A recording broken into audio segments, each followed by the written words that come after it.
doodaha ugu qadiimsan ee taariikhda bani'aadamka midood waa dunidu ma kubad baa ama waa mid fidsan. waxaa suuragal ah in adiguna aad ka mid tahay midood labadan koox ee ku doodsan shakliga dunida.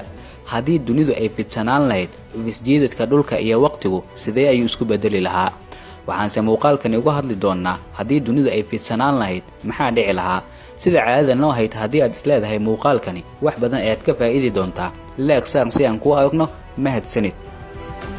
haddii dunidu ay ahaan lahayd mid fidsan, gravitationkeedu ma sidiisa ayuu noo soo jiidan lahaa? dabcan jawaabtu waa haa, waayo gravitationku waa cunsurka dhulka iyo meerayaasha kale xiriir toos ah inuu ka dhexeeyo sababa.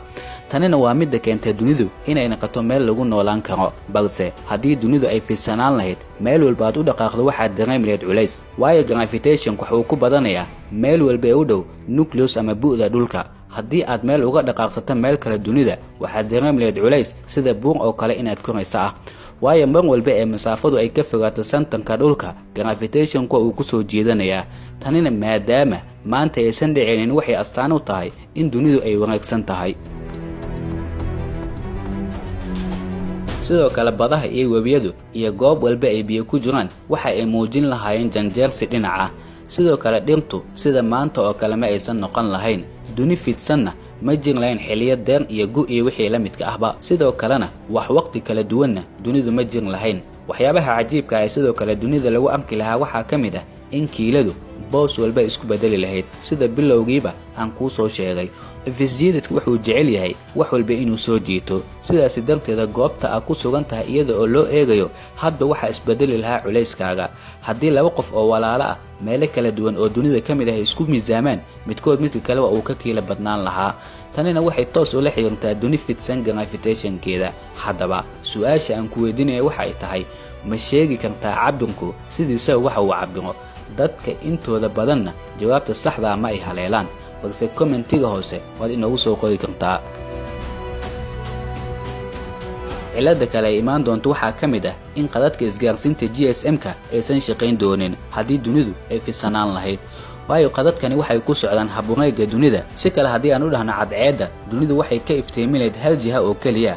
dunida oo dhanna maadaama isku saacad ay wada noqon doonto, ma jiri doonaan wax habeen iyo maalin kala duwanaansho ah, maadaama qoraxdu ay ku soconayso dunida korkeeda.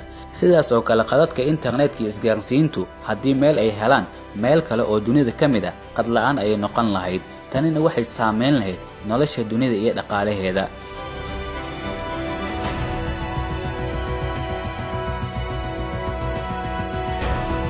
mignaatiska dunida, geotermaalada ka qayb qaatay cirafyada waqooyi iyo koonfur, ma ay shaqayn lahayn haddii dunidu ay fidsanaan lahayd.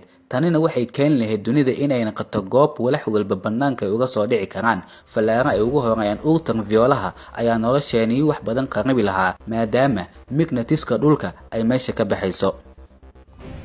waxyaabahan oo dhan haddii aan ka soo tagno, tusaalooyinka ugu fudud ee dunidu kubad inay tahay ku tusin doona waxaa ka mid ah haddii dhinacyada xeebta aad istaagto, maraakiibta ugu horeyn waxaad arki lahayd markabkii oo dhan oo soo socda. balse maadaama dunidu sida kubad oo kale ay tahay, waxaad arkaysaa calanka markabka, kadibna tartiib tartiib ayaa markabku arkaysaa.